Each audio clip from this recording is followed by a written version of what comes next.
aquesta segona part de la jornada d'avui. I tenim a l'Ester Tello i l'Araceli González que ens parlaran sobre cristianisme, islam, estereotipos y malentendidos. Y empiezo por la primera pregunta. En vuestras investigaciones, ¿cómo se ve el cristianismo o el islam como fenómeno vertebrador de la sociedad? ¿Empiezas tú, Esther? Muchas gracias, Iván. Bien, hablando con Araceli para establecer puntos en común con nuestro debate o charla, ¿no? Enseguida vimos que las religiones son y han sido siempre fundamentales para entender las sociedades pasadas y actuales, ¿no? Como vertebradoras, pero, como veremos durante estos minutos, no siempre de una manera homogénea, no siempre como una articulación homogénea. Por lo que concierne a mis investigaciones durante la Edad Media, la Iglesia se constituye como uno de los ejes fundamentales, sin duda, de la vida social, política, económica y cultural de Europa occidental. Y más allá de su función estrictamente religiosa, actuó como una institución que articulaba también dinámicas comunitarias, estructuraba tiempos de vida cotidiana, etcétera, ¿no? Pero siempre, eso sí, como digo, a diferentes escalas y con diferentes implicaciones. Por ello, su poder, el poder de la Iglesia, no solo emanaba de una doctrina teórica, sino que también se insertaba de un modo muy claro en la sociedad, ¿no? Administraba justicia, estaba al frente de la educación, controlaba el calendario y los tiempos. Y uno de los modos más visibles de esta integración de la Iglesia en la sociedad es a través del espacio físico, ¿no? Ya que es uno de los temas que hemos coincidido más con Araceli. Las iglesias, las abadías, los monasterios no solo eran lugares de culto, sino también eran centros de reunión, intercambio y vida comunitaria. Bueno, también hasta hace poco, Los mercados, por ejemplo, se situaban frecuentemente en los mismos atrios de las iglesias o, bueno, en los portones, ¿no? De este modo, el espacio sacro y el espacio profano se enlazaban en lo cotidiano. También la religiosidad popular también es otro de los factores clave, ¿no? en nuestros debates. Lejos de poder hablar de una liturgia oficial, los fieles expresaban también su fe mediante otras prácticas colectivas, procesiones, romerías, peregrinaciones, cultos a santos, y esto reforzaba también esta cohesión social y territorial. Pero no, la Iglesia en ocasiones es reticente a ciertos excesos que se hacían en estas devociones, ¿no? O en estas más formas de expresión popular, pero sí que sabe canalizar la Iglesia cristiana, ¿no? Canalizar y estructurar estas prácticas dentro de sus sistemas. Es decir, ¿no? Muchas veces las procesiones, las romerías, las peregrinaciones escondían comportamientos, que eso también lo hemos podido comentar, que en principio la Iglesia no toleraba, pero que sí que lo integraba, ¿no? Por una cuestión también de supervivencia institucional, ¿no? Muchos ejemplos son estas fiestas religiosas, estas prácticas religiosas como vías de escape. Por ejemplo, ¿no? Pues en el caso cristiano, en el caso más europeo, el mismo carnaval, ¿no? Las romerías donde se cometen excesos. Incluso existen, por ejemplo, para época medieval, documentación muy rica que regulan las peregrinaciones, las fiestas de cofradías y demás, donde se establece, por ejemplo, un poco cómo se marca este exceso social, ¿no? Que se permite que se lleven X cantidades de vino a la romería por adulto que vaya, ¿no? Un poco con esta idea de regular. La religión, digamos, ¿no? Que también vertebraba el tiempo. Lo más conocido es el calendario litúrgico, que luego hablará, bueno, el calendario que luego hablará de un tema muy interesante Araceli, ¿no? Pero también el sonido, por ejemplo, las campanas, ¿no? Hay muchos estudios sobre la importancia del sonido de las mismas iglesias como ente vertebrador, más allá de los conocidos que también están vigentes hoy actuales, ¿no? Los toques de muerto, etcétera. Las campanas de las iglesias podían indicar, por ejemplo, en época medieval y moderna, dónde había un incendio, es decir, ¿no? Se tocaban unas campanas, determinados toques indicaban que había un incendio en un barrio u otro, ¿no? Entonces, así se articula también una clara vinculación con la sociedad civil. Hemos podido comentar muchos aspectos, ¿no? Con Araceli también el tema de la caridad, el tema de la devoción, el tema de las cofradías, de las instituciones asistenciales, ¿no? Ahí hemos coincidido mucho, pero sobre todo eso, para ver esta integración de la Iglesia, integración de la religión, no como algo homogéneo, ¿no? Que hay muchos factores a tener en cuenta. Como sabéis, yo me dedico a época medieval y hay un claro corte, sobre todo, ¿no? Porque esto no es inalterable en el tiempo. A partir del siglo XVI, con la Reforma protestante y la respuesta en la Contrarreforma, todo esto supone un punto de inflexión, ¿no? ¿Por qué? Porque desde la Iglesia como institución, la Iglesia católica, se reconfigura estas estructuras y discursos, y hay un control más férreo que en época medieval, luego veremos en otra parte, no existe tanto, sino que hay un control más férreo, digamos, sobre la religiosidad popular o sobre los dogmas, ¿no? Que bueno, el Concilio de Trento ha estado vigente a nivel dogmático hasta el Concilio Vaticano II en los años 60 del siglo pasado, ¿no? Entonces, digamos que en época medieval vemos que no es nada estático. Entonces, bueno, pues simplemente eso, que habíamos encontrado muchos puntos en común y he señalado los que desde mis investigaciones pueden encajar mejor con también lo de Araceli. Bueno, muchas gracias, Iván, por la pregunta y buen día a tothom. Yo en mis investigaciones sobre las prácticas islámicas en comunidades rurales de montaña del norte de Marruecos, específicamente en aquellas que llevo a cabo en las provincias de Chefchaouen, Ouazzane y Tetuán, he podido constatar que el Islam es, en según qué aspectos, un elemento vertebrador de la sociedad, pero que no lo es de una manera homogénea o absoluta. Afirmar hoy en día que el Islam es un elemento vertebrador de la sociedad implica asumir que su influencia es central y estructurante en la vida social, económica y política de las comunidades musulmanas.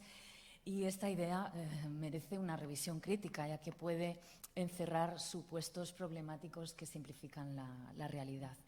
El Islam no es algo monolítico que determina de manera uniforme todas las dimensiones de la vida social, sino que se despliega en una diversidad de prácticas, de interpretaciones y de experiencias personales y colectivas muy variables. El Islam, como cualquier sistema religioso, no opera de manera homogénea en todas las comunidades ni en la vida de todas las personas. Es algo que nos acaba de explicar en relación con el cristianismo Esther, pues de una forma brillante y muy concisa.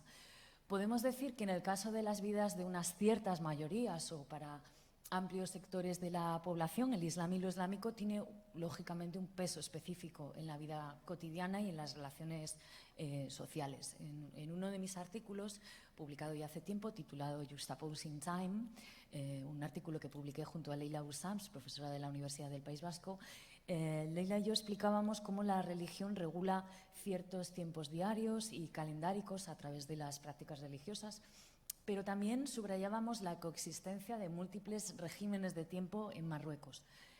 Los tiempos religiosos se solapan con otros marcos temporales, como los tiempos agrarios o los tiempos del Estado y de la modernidad burocrática, que están basados no en el calendario islámico, sino en el calendario gregoriano. Y también están los horarios de funcionamiento de las instituciones públicas, el mercado, el sistema educativo, la televisión, ¿no?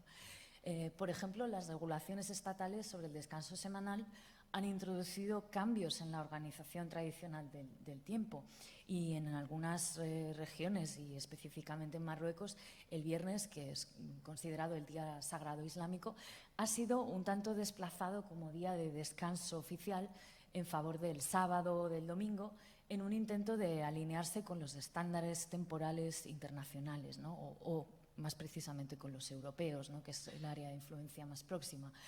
La coexistencia de regímenes de tiempo desafía, por tanto, esa idea del Islam como un algo que impone un orden absoluto a la sociedad o la vertebra, y permite también entender el factor religioso, en cambio, como un fenómeno dinámico, en constante adaptación a las realidades locales y globales.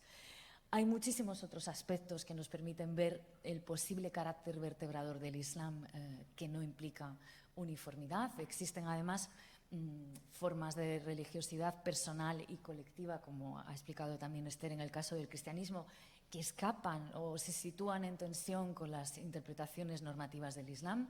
En estas comunidades rurales conviven expresiones del llamado Islam popular, vinculadas a prácticas sufíes, a la veneración de santos locales, y conviven con corrientes que enfatizan una ortodoxia más estricta, a menudo influenciada por discursos transnacionales o globales.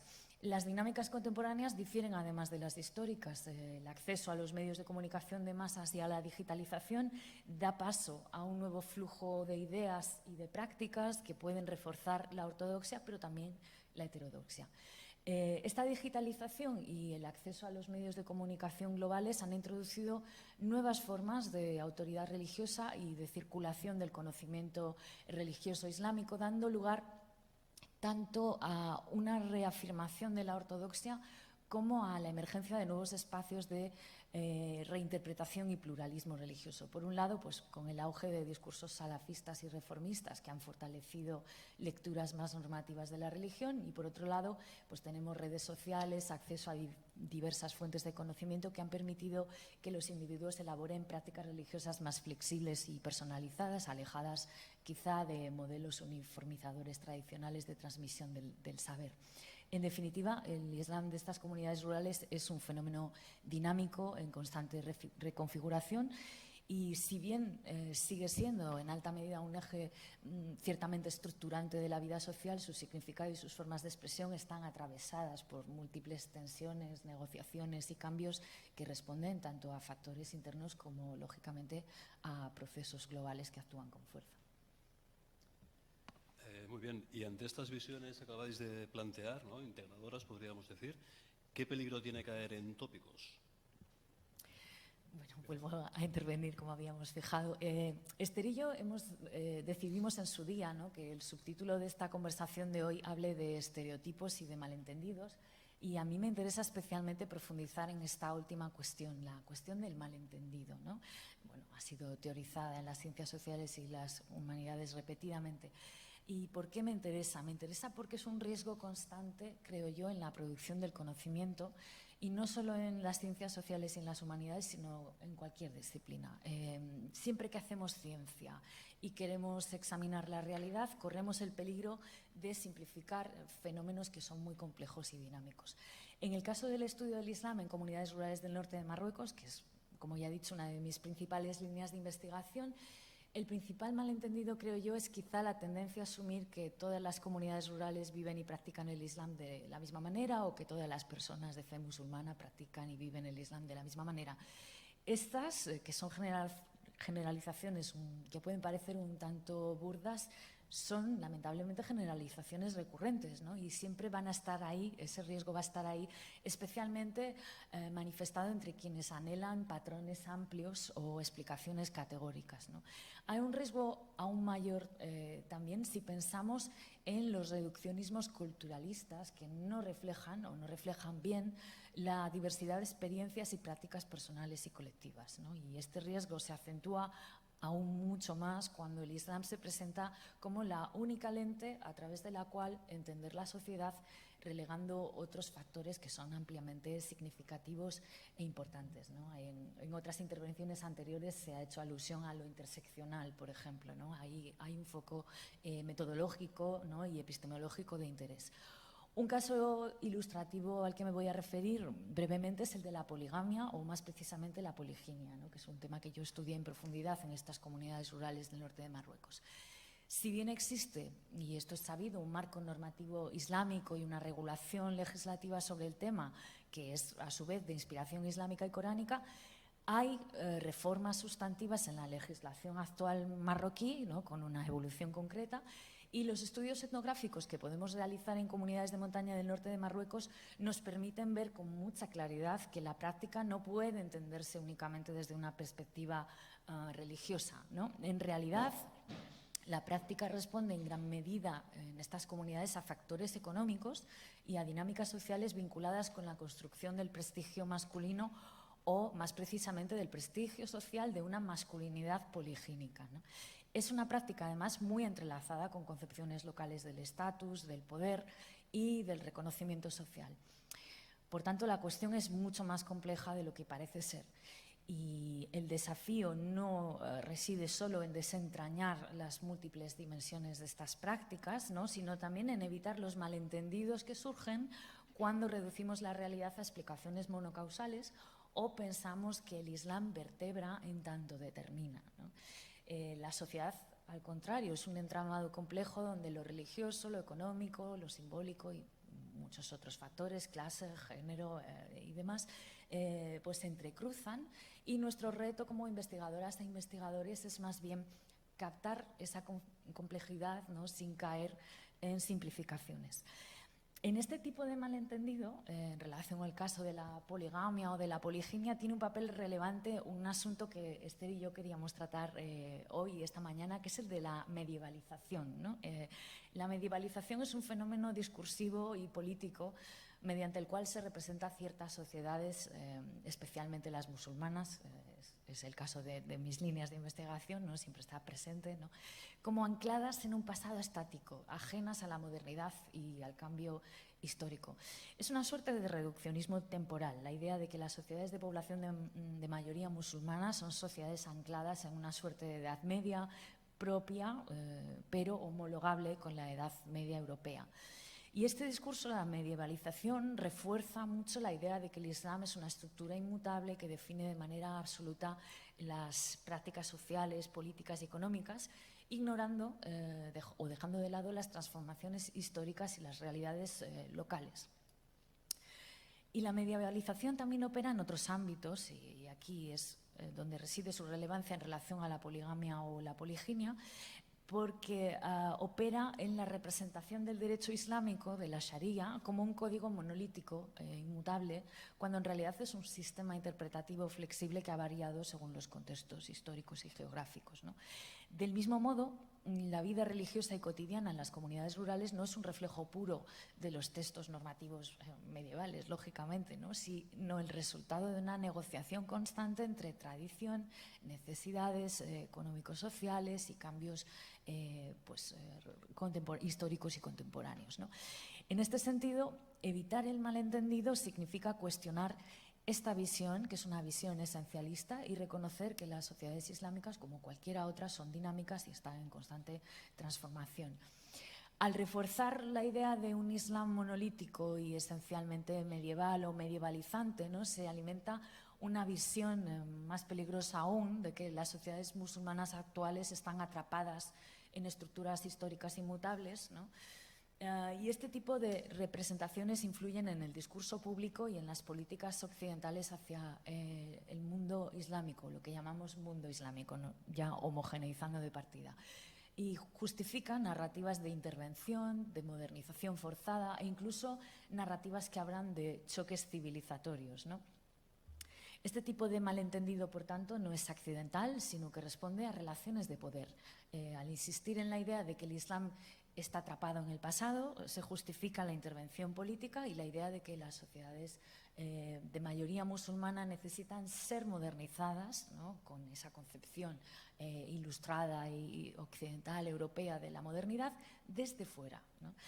En mi propia investigación sobre comunidades de montaña en Marruecos, al leer cierta bibliografía básica, puedo detectar cómo ese malentendido opera, por ejemplo, en la manera en que se interpreta la poliginia. En lugar de entenderla como una práctica actual, influenciada por la economía, el prestigio social o cualesquiera otros factores y ligada a transformaciones muy recientes, muchas narrativas la presentan como una simple herencia medieval, ¿no?, entre comillas.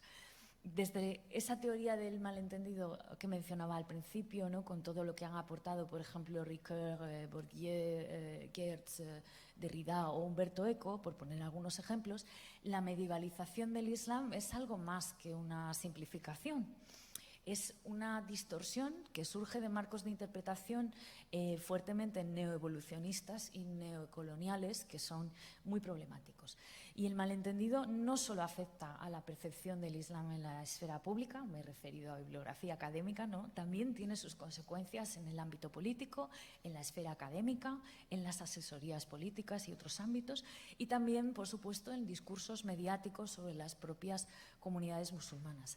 Para evitar el malentendido es fundamental analizar el Islam, creo, desde su historicidad y su pluralidad, en lugar de verlo como una realidad fija y, sobre todo, verlo como una realidad anacrónica. Sí, desde la perspectiva cristiana y en particular desde el punto de vista de la Iglesia en la Edad Media, caer en tópicos es un riesgo obviamente muy serio para la comprensión histórica del pasado. Uno de los errores más frecuentes y también más persistentes es esta tendencia a medievalizar ciertas religiones, ¿no? Utilizar la Edad Media como una categoría peyorativa, asociada al atraso, al fanatismo, a la violencia, y proyectar en estos supuestos la sociedad actual, ¿no? Este fenómeno se da con especial frecuencia en el caso del Islam, como ha mostrado Araceli, pero también se ve claramente con respecto al cristianismo, ¿no? Y sobre todo al cristianismo actual y también, ¿no?, un poco la relación que hay con el cristianismo medieval. Había señalado bastantes ejemplos, había traído algunos ejemplos, pero bueno, comentaré algunos pocos. Un ejemplo muy extendido sería el del conflicto entre ciencia y religión, ¿no?, que suele representarse como la lucha entre la Iglesia medieval y la razón. Uno de los ejemplos más citados siempre es el de Galileo Galilei, ¿no?, y la Iglesia utilizado habitualmente para ilustrar la supuesta intolerancia religiosa propia de la Edad Media, ¿no? Sin embargo, Galileo vivió y fue juzgado en un contexto de reforma y contrarreforma en época ya moderna, ¿no? Murió a mitad del al siglo XVII, y de hecho su condena, lejos de ser un reflejo entre oposición esencial entre la fe y la razón, se enmarca en una coyuntura mucho más compleja, donde influyen tensiones institucionales, políticas, rivalidades personales. Sin embargo, se usa como un ejemplo paradigmático del oscurantismo medieval. Otro ejemplo también similar sería el de Giordano Bruno, que es quizá menos conocido, pero también es bastante interesante, que fue ejecutado en 1600. De hecho, en Roma hay una plaza con su estatua en el Campo de Fiori, y bueno, se ha entendido siempre como símbolo del pensamiento libre aplastado por la opresión eclesiástica de la Iglesia, ¿no? Sin embargo, bueno, se dice que Giordano Bruno fue condenado por sostener el heliocentrismo, ¿no?, que la Tierra giraba alrededor del Sol. Sin embargo, ya hacía tiempo que el heliocentrismo se sabía, ¿no? No se negaba hasta el punto de ser ejecutados, ¿no? Sin embargo, Giordano Bruno fue ejecutado, digamos, por un conjunto de doctrinas teológicas como la infinitud del mundo, es decir, negaba el juicio final o la negación de la Trinidad, ¿no? Obviamente que está mal igual, ¿eh? O sea, obviamente igualmente es algo grave, pero digamos que no, es un poco, va más allá del sentido de la razón, no es algo más de ideología religiosa. Luego también, bueno, figuras medievales típicas como Tomás de Aquino, Alberto Magno, Roger Bacon, bueno, grandes pensadores medievales, se atribuyen, ¿no? O sea, están dentro de un marco totalmente religioso, crecen en una religión cristiana, pero bueno, se entienden como figuras desde fuera, ¿no? Y en realidad no forman parte de esta religión, de esta cultura cristiana, ¿no? También podemos observar esta medievalización en otros muchos campos, tampoco hablaré mucho más de ellos. Otro sería, por ejemplo, el de la relación entre el poder político y la Iglesia.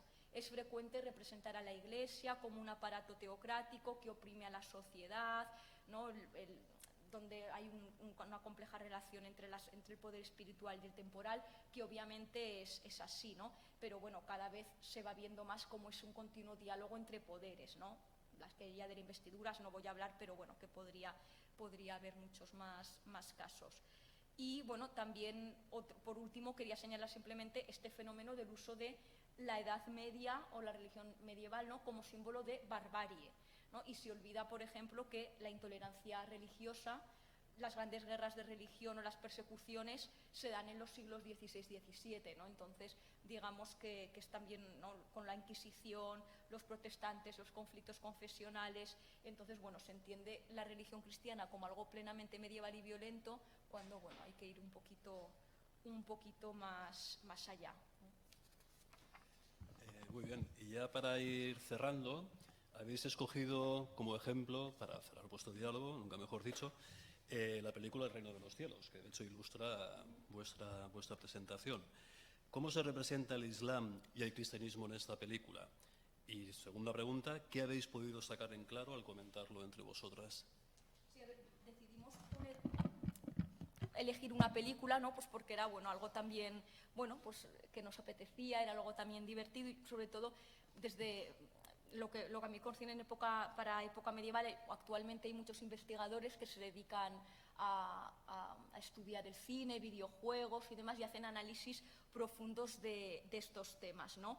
Y bueno, pues hay varios estudiosos, por ejemplo, Juan Vicente García Marsilla es un profesor de la Universidad de Valencia que tiene varios artículos sobre el tema y habla, ¿no? Pues de cómo ha evolucionado el cine, ¿no? a lo largo del siglo XX y cómo se ha ido viendo la época medieval en las películas, ¿no? Por ejemplo, pues el cine de Pasolini o Bergam, ¿no? Pues que aparece una Edad Media, digamos, más rural, más, ¿no? más vista desde abajo, y luego las grandes películas épicas como la que aquí nos concierne, que son historias, bueno, más bueno, de Hollywood, ¿no? Obviamente. Bien, El Reino de los Cielos, como sabéis, está dirigida por Lion Score y tiene ya 20 años. Nos hemos quedado esta mañana un poco, Araceli y yo, alucinadas porque a mí me parecía como mucho más actual, pero no, efectivamente tiene ya 20 años y analiza, representa, se centra en las cruzadas en el siglo XII y ambienta los años previos a la caída de Jerusalén, en 1187, y ofrece una representación fuertemente ideologizada y claramente marcada por sensibilidades modernas. Por lo que hemos podido comprobar, leer y demás, ¿no? Bajo una aparente celebración de la tolerancia religiosa y del humanismo, la película recurre a una serie de recursos narrativos y visuales que contribuyen a una doble o triple operación ideológica, ¿no? Luego Araceli hablará más en el caso del Islam, ¿no? Pero por una parte, la medievalización negativa del cristianismo, especialmente del occidental y del católico. Por otra, la secularización moderna del ideal caballeresco, es decir, ¿no? El ideal caballeresco alejado de toda la espiritualidad, ¿no? También como algo moderno. Y luego el dualismo moral entre buenos cristianos y fanáticos.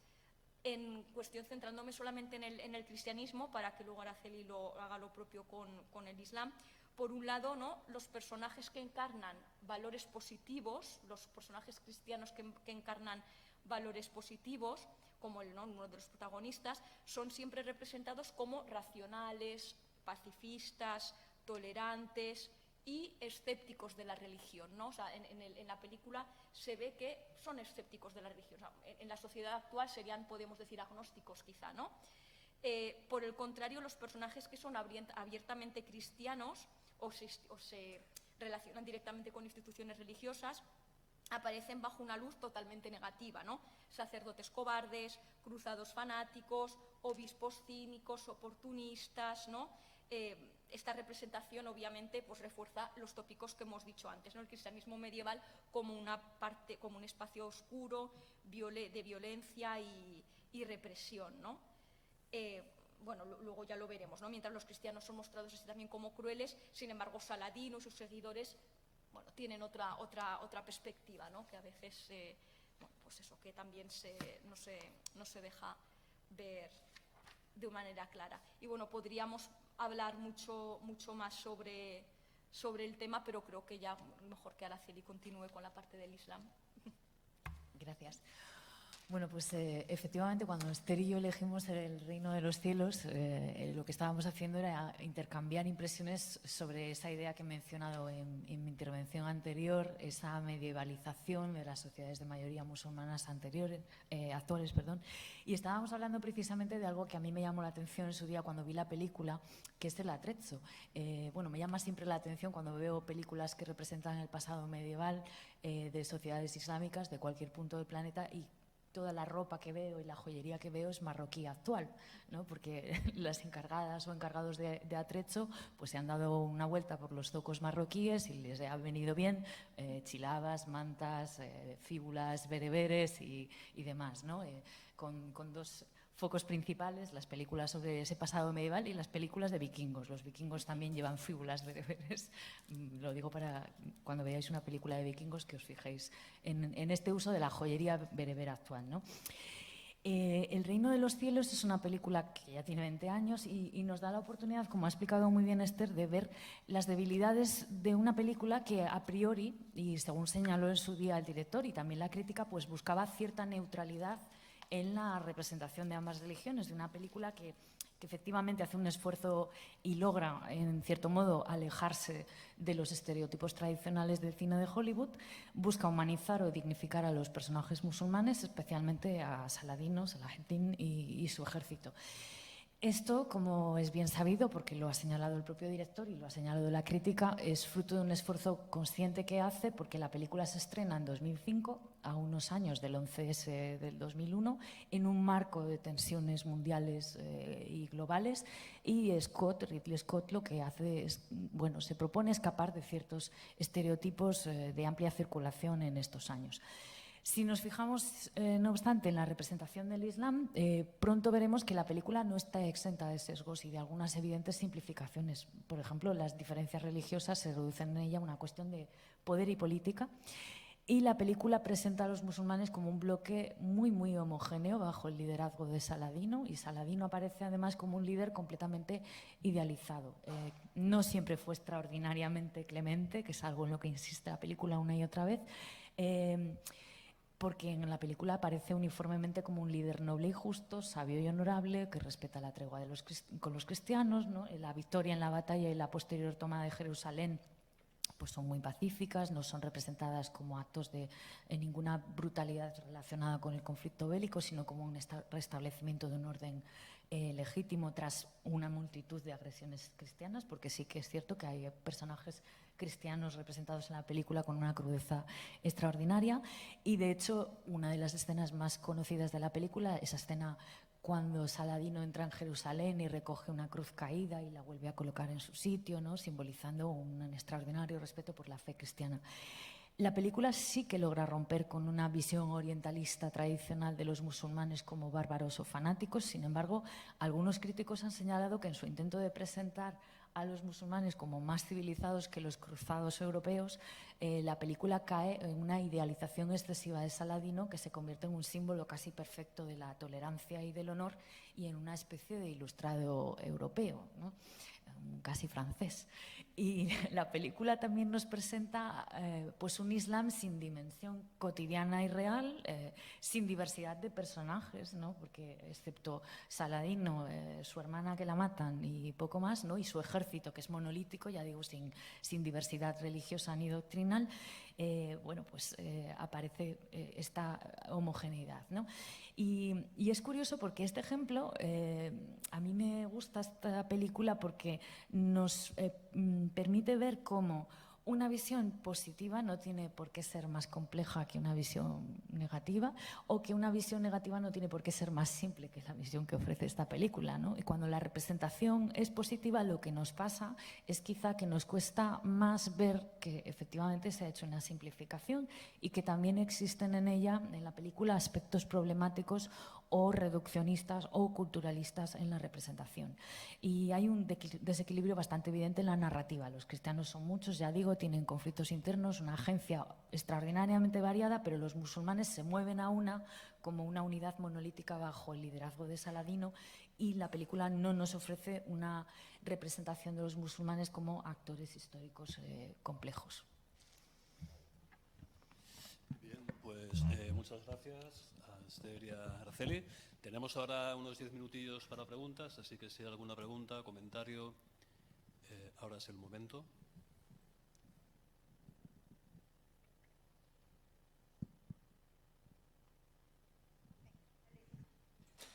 Disculpen.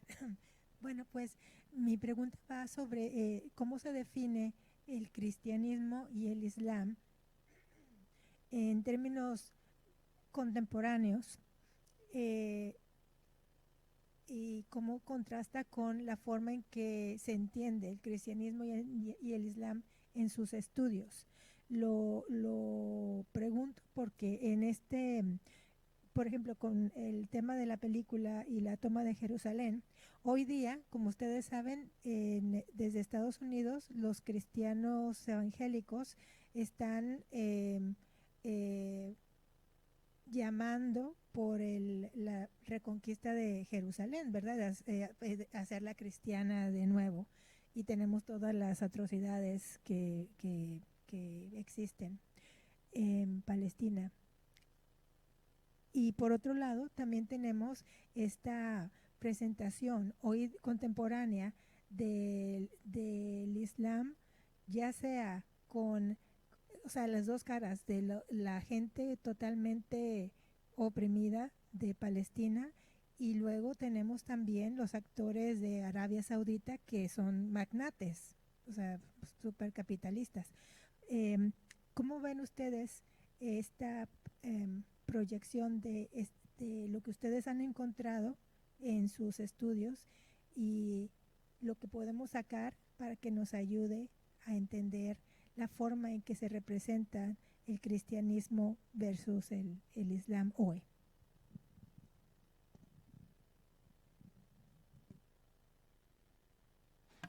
Bueno, gracias por la pregunta interesante y sugerente. Pero actualmente, claro, no sabría muy bien qué contestar desde mi perspectiva, ¿no? Sí que, claro, ahí obviamente queda mucho de lo medieval, ¿no? Pero quizá sí que yo lo que veo en relación con mis investigaciones, que es siempre época medieval, lo que veo más claro es que sí que hay tendencias que, por ejemplo, intentan consolidar o mantener la idea de que Europa del Norte, que es protestante, salió antes de ese catolicismo, de ese cristianismo oscuro, podemos decir, ¿no? Europa del Norte ha tenido una evolución histórica mucho más positiva que Europa del Sur, donde el catolicismo, el catolicismo ha sido mucho más, digamos, claro, no ha habido una reforma protestante, ha sido como mucho más duro, ¿no? Entonces, claro, yo quizá desde mis investigaciones eso es lo que más puedo ver. Luego también, claro, la diferencia clara entre la norma y la práctica, ¿no? Eso es otra perfectamente se puede comparar en época medieval y actual. Una cosa es la normativa, el dogma, actualmente igual, ¿no? El dogma que se hace en el Vaticano, en los concilios, con la práctica popular. En muchos casos no tiene nada que ver, son dos realidades totalmente diferentes, ¿no? Entonces, bueno, pues sería un poco esas dos perspectivas. Pero ya te digo que actualmente, desde mi punto de vista como persona de una herencia, claro, de una herencia católica, pero no te sabría contestar a la pregunta. Bueno, muchas gracias, Elisa, por la pregunta. Me parece muy interesante tu reflexión en torno a usos de la historia, ¿no? Para concebir acciones políticas, incluso acciones bélicas actualmente, ¿no? Y también tenemos que pensar en cuál es la panoplia de discursos históricos que manejamos, que quizás, o que manejan los políticos, ¿no? Que quizás es limitada. Puede que Kingdom of Heaven y esa representación de la conquista de Jerusalén tenga un peso más importante de lo que pensamos, ¿no? Y realmente pues habría que hacer muchos más estudios sobre usos históricos, ¿no? O qué discursos históricos subyacen, ¿no? A la hora de estas presentaciones. Bueno, lo vemos en el caso de Palestina, lo que bien has señalado, ¿no? Esta cuestión, o incluso en la relación entre judíos y musulmanes a nivel global, ¿no? Que tiende a homogeneizarse, tiende a ser una representación cada vez más monolítica, sea cual sea el punto del planeta donde hay una relación o un encuentro y un desencuentro entre personas de fe musulmana y personas de fe judía. En relación con mi propia investigación, claro, yo trabajo sobre todo cuestiones de tipo ontológico y de comprensión del lugar de los diferentes seres, o de las relaciones del lugar de los diferentes seres en el mundo y de las relaciones entre seres humanos y no humanos. Y para mí es muy importante este dictum de Viveiros de Castro de descentrar a Anthropos, y con el descentramiento de Anthropos van una serie de cosas, ¿no? Que a Anthropos le interesan y que a los otros seres no humanos no tanto, ¿no? Y quizá la religión va con ello, ¿no? Al hilo de lo que explicaba antes, ¿no? De ese ser el Islam una lente privilegiada o la única lente para mucha de la investigación, lamentablemente mucha de la investigación que se realiza actualmente, ¿no? Entonces, bueno, yo apostaría más por ideas sobre la relacionalidad, que me parece un campo más fértil y me interesa más, y luego pues cuestiones interesantes que se han dejado de lado, como la cuestión de clase, o incluso formas de escribir nuestros productos académicos nuevas y novedosas, ¿no? Pues a mí últimamente me parece muy fértil los enfoques biográficos, que creo que se han mencionado en otra sección, ¿no? Para hacer un énfasis en lo vivencial y en lo experiencial, ojo, con cuidado también de no proyectar cuestiones, ¿no? que heredamos en Europa de la Ilustración, ¿no? Pero con todas estas cautelas epistemológicas creo que se pueden decir cosas diferentes. John, tenía... Bueno, primero me disculpo por no haber podido venir antes y de hecho he entrado cuando ya estaba la intervención vuestra en marcha, ¿no? Pero bueno, estaba pensando en, y a lo mejor lo habéis explicitado en vuestras intervenciones, que claro, aquí yo he hecho en falta un elemento y porque esto no es un dúo, es un triángulo en realidad, ¿no? Yo creo. Entonces, me parece que además en este momento, y a propósito de la consideración que has hecho, como Elisa, bueno, la reconquista de Jerusalén es un proyecto conjunto del integrismo cristiano y del integrismo judío, ¿eh? Hay una convergencia ahí islamófoba, ¿no? Una cosa que me parece importante, no sé, tener en cuenta, ¿no? Pero bueno, yo, aparte ya de esto, quería preguntaros bueno, hacer una consideración. Bueno, todos conocemos el libro de Edward Said de Orientalismo, ¿no? Pero más recientemente leí un libro que hablaba del occidentalismo, ¿no? Y es Ian Buruma, ¿no? Este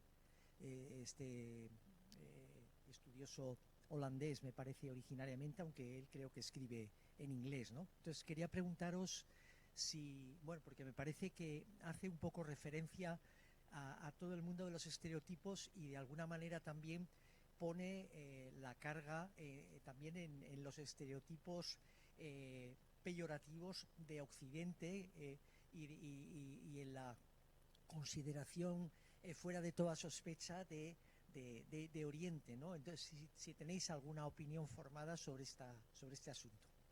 Ya sé que Buruma es una persona controvertida por algún otro libro que ha publicado, pero a mí me parece un intelectual muy sugerente, ¿no?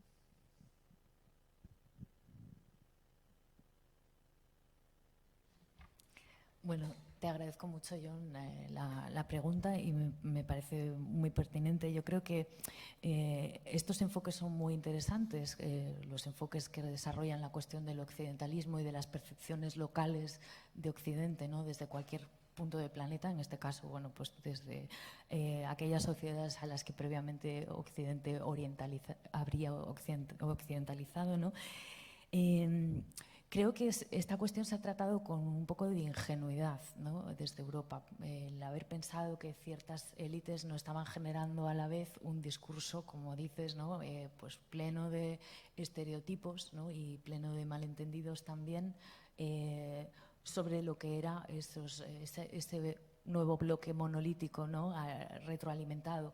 Además, con una cuestión muy interesante que yo creo que se trata de manera muy intensa en el marco de los estudios de la decolonialidad, ¿no? Sobre en qué medida esas élites, ¿no? Esas élites otras son élites formadas en nuestras universidades europeas, ¿no? Y cómo hay un camino de ida y vuelta y una construcción también de élites locales nada desdeñable. A mí me gustaría, siempre lo digo en intervenciones en las que hablo sobre la cuestión de la decolonialidad, que se analizara mucho más la cuestión clase, ¿no? Porque al final en el diálogo académico, sea en el europeo o en el de cualquier otro lugar, debatimos élites con élites, ¿no? Pues desnudemos un poco de dónde vienen nuestros marcos interpretativos, ¿no? Y qué es lo que esencializamos y un poco para qué, ¿no? Con qué fin instrumental.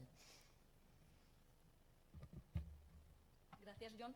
Yo el libro de occidentalismo no lo conocía, o sea, tampoco te puedo. El de orientalismo sí que, pero el de occidentalismo no. Y bueno, pues poco más también a lo que decía Araceli, ¿no? También el problema, el punto de vista eurocéntrico, ¿no? También pasa cuando se estudia, por ejemplo, la religión en América Latina. El punto de vista eurocéntrico también siempre está. Entonces, bueno, y también lo que ha dicho Araceli de estudiar el Islam desde fuera, ¿no? Que muchas veces solo desde Europa se estudia la religión islámica desde fuera, ¿no? Desde el punto de vista europeo. Y con el cristianismo, pues bueno, claro, la religión cristiana es europea, pero también proyecta totalmente los estereotipos, ¿no?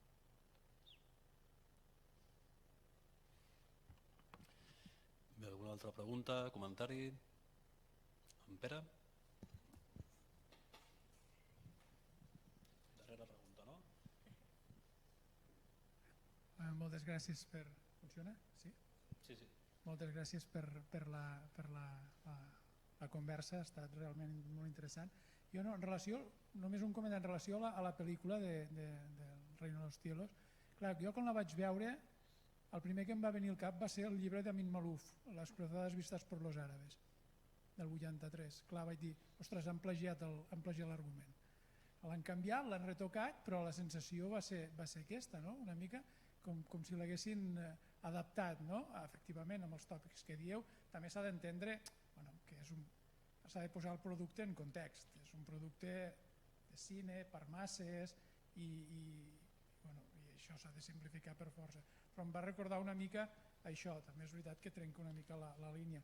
I jo, clar, jo soc un fan d'Amin Malouf, jo realment soc un ignorant en món islàmic, ho reconec, però Amin Malouf, les croades vistes pels àrabs, Samarcanda, o León el Africano, a mi m'han permès, ostres, com a mínim, preguntar-me coses que abans no m'havia preguntat, no? Això d'una banda. De l'altra, no sé, la sensació, quan estàveu comentant això, l'ús de la història, cada vegada me n'adono més que des de la historiografia sèria, acadèmica, molts cops s'utilitza la tècnica del cherry picking, no? O fins i tot s'abusa de la navalla d'Occam, allò de dir una explicació simple és la que val més, no?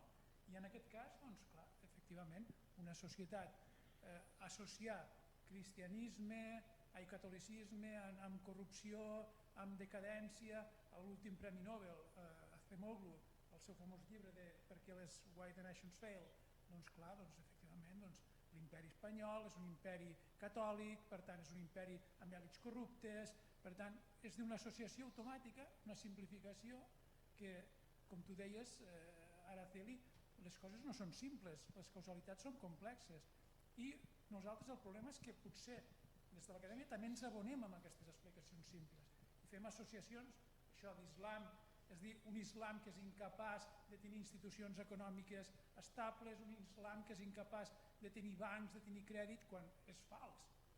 Simplement, si estudiéssim una mica més la documentació medieval, veuríem que hi ha un món econòmic superric darrere les ciutats islàmiques, no? Una mica aquesta és, no sé, la sensació que tinc, són dos comentaris, simplement. Si voleu respondre...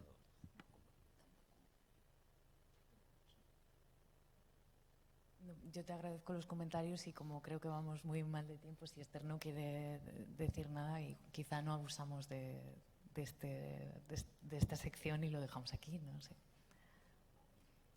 Después habrá tiempo, comiendo los bocadillos que han sobrado. Sí, debatir.